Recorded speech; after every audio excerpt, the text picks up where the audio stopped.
Hello दोस्तों, कैसे हैं आप सब। सबसे पहले आप सभी को राधे राधे। स्वागत है आप सभी का इन्फो स्टोर हाउस में। आज बनने वाली थी एक ऐसी सब्ज़ी जो मुझे बिल्कुल नहीं आती, तो हस्बैंड मुझे इंस्ट्रक्ट कर रहे थे कि क्या बनाना है, कैसे बनाना है, और वो मैं बना रही थी, यानी कि करेले और आलू की सब्ज़ी। मतलब मैंने भरवा करेले बनाए हुए हैं, लेकिन करेले आलू की मैंने सब्ज़ी नहीं बनाई। और यूजुअली ये सब्ज़ी हस्बैंड मेरे बनाते हैं, वो तवे पे बनाते हैं, वो कढ़ाई में नहीं बनाते। और वो एकदम ऐसी सब्जी बनती है, वो कुरकुरे होते हैं ना, ऐसे क्रिस्पी ऐसी बनती है। मतलब वो सॉफ्ट नहीं होती बिल्कुल भी, ऐसा लगता है जैसे जो करेले हैं ना वो पापड़ जैसे हो गए, लेकिन वो बहुत टेस्टी लगते हैं। अगर दाल चावल के साथ खाए जाएं तो वो बहुत बहुत टेस्टी लगते हैं। एक तरफ मैं बना रही थी भिंडी की सब्ज़ी, और भिंडी की सब्ज़ी मैं पहले भी शेयर कर चुकी हूँ इसकी रेसिपी। हमारे घर में भिंडी की सब्ज़ी थोड़ा अलग तरह से बनती है।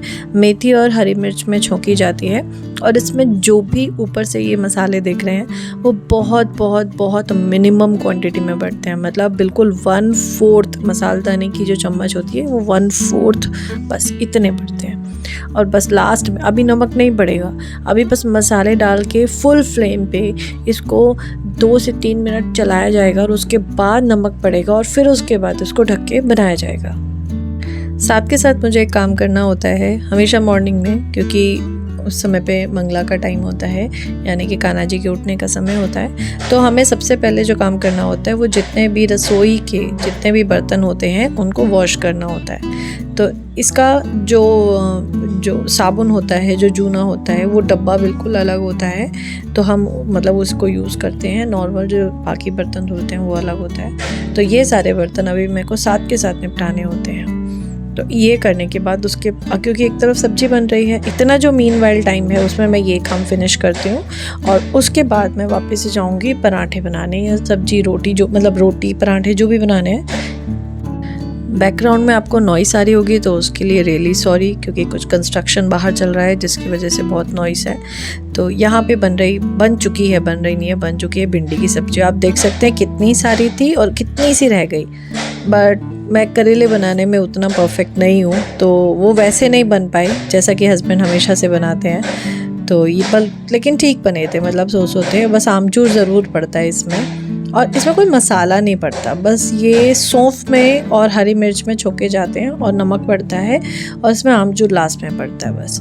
अब मैंने गाय की रोटी पहले निकाल दी थी, उसके बाद बन रहे हैं पराठे। और हाँ, हमारी किचन में जो भी बनता है, तो सबसे पहले जो भी किचन में आएगा, मैं आऊँ या हस्बैंड है, मतलब जो भी कुछ बनाना है तो हम नहा कर ही किचन में आते हैं। अब किचन चाहे मॉर्निंग 5 o'clock स्टार्ट हो या 6 o'clock स्टार्ट हो, वो नहा कर ही बनती है। तो देखिए, दोनों सब्जी मैंने एक ही टिफ़िन में आधा आधा करके रख दी थी, क्योंकि एक टिफ़िन में खीर है और एक में पराठे हैं। तो ये पूरा लंच हो गया हस्बैंड का रेडी। अब मैं उसको जल्दी से कर देती हूँ पैक। और एक तरफ कनिष्क का टिफ़िन मैंने पहले ही पैक कर दिया है, उसके लिए मैंने भिंडी रखी थी, क्योंकि वो करेले नहीं खाता बिल्कुल भी। यूजुअली बच्चे करेले नहीं खाते हैं, बट वो मैंने देखा है कि भरवा करेले हों अगर दही वगैरह के साथ, कुछ लोग बहुत अच्छे करेले बनाते हैं। मैंने हमेशा से नोटिस करती हूँ कि वो करेले, जो करेले का कड़वापन ही गायब हो जाए, ऐसे करेले बने तो क्या बात हो।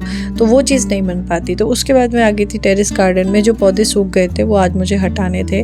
अब हटा तो दो, लेकिन उसके बाद जो गंदगी होती है ना, वो बहुत ज़्यादा दूरी थी।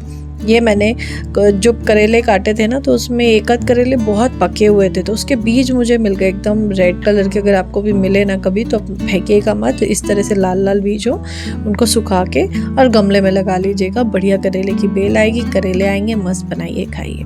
और यहाँ पे मैंने जितना भी टब का पानी अब जो गंदा होने की स्थिति पे आ जाता है, मतलब अब उसमें नहा नहीं सकते, तो उससे हम यही काम करते हैं, टेरेस क्लीनिंग का। और जो जितने भी अब गमले दिख रहे हैं, इन सब में पानी डालने का काम।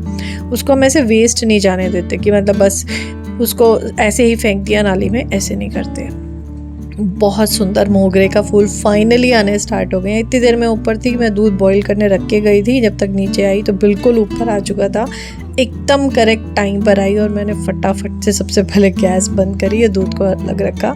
और इतने सारे फूल आज मुझे मिले। और जैसे जैसे अब गर्मी आ रही है ना, अब फूल मिलेंगे। अभी क्या विंटर्स में ना बिल्कुल फूल नहीं आ रहे थे, बिल्कुल भी नहीं आ रहे थे। मतलब हमें ख़रीद के लाने पड़ रहे थे, एक आधी फूल होता था बस। और लेकिन फाइनली अब फूल आने शुरू हुए हैं। अभी तो एक कटोरी भर रही है ना, अभी धीरे धीरे दिखेगा एक पूरी टोकरी भर के फूल आएंगे। और यहाँ पे जब मॉर्निंग में हस्बैंड पूरी सेवा करके जाते हैं ना, तो उसके बाद थोड़ा सा इस तरह का जो पूजा का स्थान है वहाँ पे थोड़ा सा मैस हो जाता है। लेकिन उसका कारण है कि एक तो समय नहीं होता है, बिल्कुल इतने लिमिटेड टाइम में बहुत मतलब जो विस्तार है वो बहुत ज़्यादा है, तो वो सब करना होता है। और उसके बाद जब नीचे मैं श्रृंगार करके सब कान्हा जी के सब व्यवस्थित करके मैं आ गई थी। और ये मैंने पोहे के जो पापड़ बनाए थे उन्हें धूप लगाना, थोड़ा सा एक आध दिन की धूप लगानी है। और ये खटाई है जो गांव से आती है हमारे, तो बस इसको भी मैं बीच बीच में धूप लगा देती हूँ ताकि वो ख़राब ना हो जाए। उसके बाद मेरे पास थोड़ी सी पालक रखी थी, मन किया कि चलो पकोड़े बनाते हैं। पकोड़े की एक छोटी सी मैं आपको ट्रिक दिखा देती हूँ। अब बेसन का जो घोल होगा ना, उसमें थोड़ा सा अगर आपके घर में कॉर्नफ्लेक्स है और सूजी है या तो वो मिला दो, या ओट्स हैं तो वो मिला दो। इससे बहुत ही क्रिस्पी पकोड़े बनते हैं, ट्राई करके देखना। अब पकोड़े में मैंने आलू, मतलब बेसन में मैंने आलू और पालक ये 2 चीज़ मिलाई हैं। और इसके पकोड़े का अभी भोग लगना है, ये भोग बन रहा है, मतलब अब श्रृंगार भोग लगेगा क्योंकि अभी श्रृंगार हुआ था, तो श्रृंगार भोग लगेगा, फिर श्रृंगार आरती होती है, ऐसे करके मतलब स्टेप बाय स्टेप सेवा चलती है। तो यहाँ पे आप देख सकते हैं अभी बस पकोड़े बनने के लिए तैयार। अब ये जो पकोड़े मतलब भोग में जाएंगे, उसके बाद इसी का मैं नाश्ता कर लूँगी थोड़ी देर बाद, और मेरा नाश्ता डन।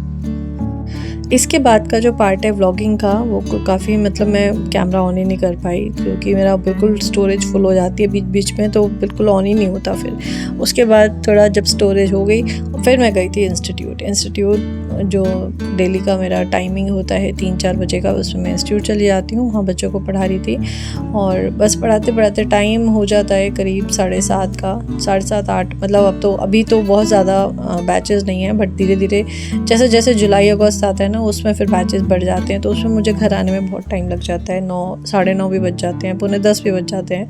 लेकिन अभी तो मैं जल्दी आ जाती हूँ, 7, 7:30 तक आती हूँ। और उसके बाद में मुझे कनिष्क को भी पढ़ाना होता है, बाकी पूजा पाठ, सेवा, किचन वगैरह वो सारी चीज़। और इसी के साथ फ़िलहाल मैं करती हूँ इस व्लॉग का एंड, और मिलती हूँ आपसे नेक्स्ट वीडियो में। तब तक के लिए आप सभी को राधे राधे।